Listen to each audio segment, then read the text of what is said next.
Olá, eu sou Daniel Francis, seguindo a série de vídeos sobre dominação e liberdade. No vídeo de hoje, eu vou falar sobre as causas psicológicas da guerra. Esse vídeo foi inspirado em um livro que li, chamado Por que a Guerra? Um diálogo entre Einstein e Freud. Esse livro é composto por cartas trocadas entre Einstein e Freud no ano de 1932, entre a Primeira e a Segunda Guerra Mundial. Como pacifista que era, Einstein escreveu uma carta a Freud, reconhecendo a necessidade de recorrer a outras ciências para obter a paz mundial. Assim, ele queria que Freud, considerado na época um dos maiores especialistas na área da psicologia, explicasse as causas psicológicas das guerras. E a partir dessa compreensão, o desejo de Einstein era pensar em medidas educativas que pudessem evitar a guerra e alcançar a paz mundial. Já Freud tinha como uma de suas principais características escrever muito bem. Em um texto muito bem escrito, ele explica vários aspectos interessantes que estão mais relacionados à sociologia, como a divisão da humanidade entre dominantes e dominados, a substituição da violência física pela violência da lei e o fato do Estado ser estável graças à coesão gerada por vínculos afetivos entre seus membros, ou seja, pelo sentimento de nacionalismo.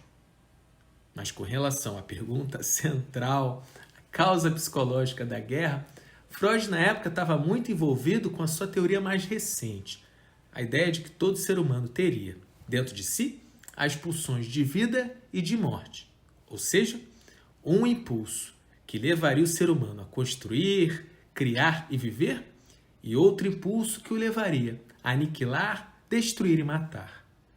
Logo, a resposta de Freud foi muito atravessada por essa teoria, e ele chega ao final a uma conclusão pessimista, não mostrando caminhos que pudessem evitar a guerra. Então, nesse vídeo eu vou apresentar a minha visão sobre o tema.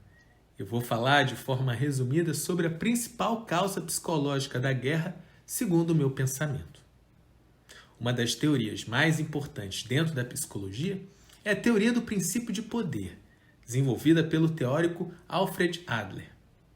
Segundo ele, o principal fator que move o ser humano na vida é o desejo de ter mais poder, de desenvolver suas potências de ser mais.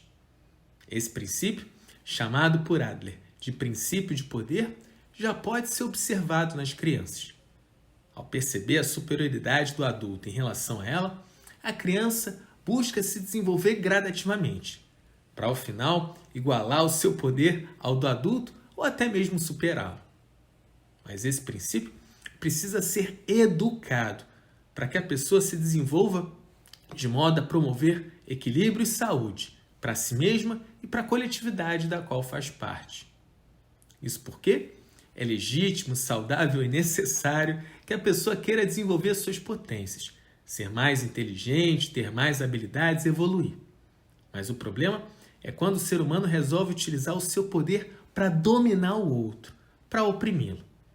E é isso que acontece quando o princípio de poder não é educado. Quando não é orientado a se adequar às leis da natureza, o princípio de poder acaba se convertendo em impulso de dominação. E aí, vocês podem me perguntar, mas Daniel, como a gente pode educar o princípio de poder? Vou procurar explicar a partir do nosso processo de desenvolvimento. Como diz o filósofo Ken Wilber no livro A Visão Integral, o ser humano não está destinado a ser egocêntrico. O egoísmo não é uma característica definitiva da natureza humana.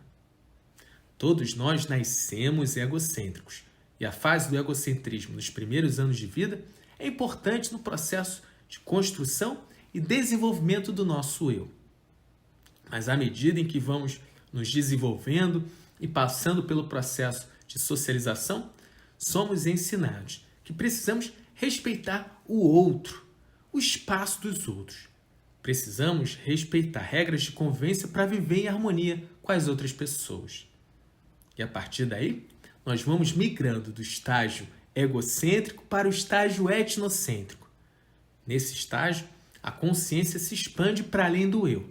A pessoa percebe que não pode pensar só em si e precisa considerar também o outro, o grupo, tribo ou nação a que pertence. Mas o desenvolvimento da consciência não pode parar por aí. Ken Wilber destaca que o estágio seguinte é o mundicêntrico, quando a consciência se expande para além do grupo ou nação, e a pessoa percebe que não pode pensar só em si, que não pode pensar só na sua nação e que precisa considerar e se preocupar também com toda a humanidade. E essa necessidade de expansão de consciência se dá por um motivo muito simples. Imagine o mundo como um grande corpo, as nações como os órgãos e nós como as células desse corpo. Se uma célula estiver bem, mas as outras células estiverem mal, a doença dessas células vai afetar todo o tecido. Da mesma forma, se um órgão estiver bem, mas os outros estiverem mal, a doença desses órgãos afetará todo o corpo. Ao final, todas as células e órgãos do corpo sofrerão. Então, a gente pode concluir que quando não somos educados a superar o egocentrismo, a migrar da consciência egocêntrica para a mundicêntrica, o nosso princípio de poder pode nos levar a um impulso de dominação. E o impulso de dominação é, na minha visão, o fator principal que leva à guerra entre indivíduos e grupos. Buscando satisfazer suas necessidades e dar vazão ao desejo de ter mais poder, indivíduos ou grupos buscam crescer, desenvolver seus atributos e potências. E por não considerarem a importância de pensar no bem-estar dos outros indivíduos ou grupos, o impulso de dominação faz com que o poder seja exercido sobre o outro, com o intuito de dominá-lo. E esse problema pode ser resolvido por uma educação norteada por dois princípios: pelo estímulo à autorrealização e pelo estímulo à expansão da consciência coletiva. É preciso estimular as pessoas a evoluírem, a se autorrealizarem, porque só a evolução faz a pessoa viver melhor. Mas não basta estimular as pessoas a se autorrealizarem como indivíduos. É preciso estimular a expansão da consciência coletiva. Porque sem essa consciência, a pessoa pode ficar estagnada no egocentrismo ou no etnocentrismo e utilizar o seu poder para dominar outros indivíduos ou grupos. Já quando a pessoa expande sua consciência ao nível mundicêntrico, ela passa a considerar e se preocupar com todas as pessoas, independentemente da sua cor, sexo, religião, etnia ou nacionalidade. Enfim, a pessoa que busca se autorrealizar e alcançar a consciência mundicêntrica sabe da importância de evoluir individualmente, mas sabe também da importância de colaborar com a evolução coletiva. E assim, ela não busca utilizar o seu poder sobre o outro, mas sim com o outro, em cooperação. Porque em cooperação ganha-se muito mais. Todos ganham e evoluem juntos.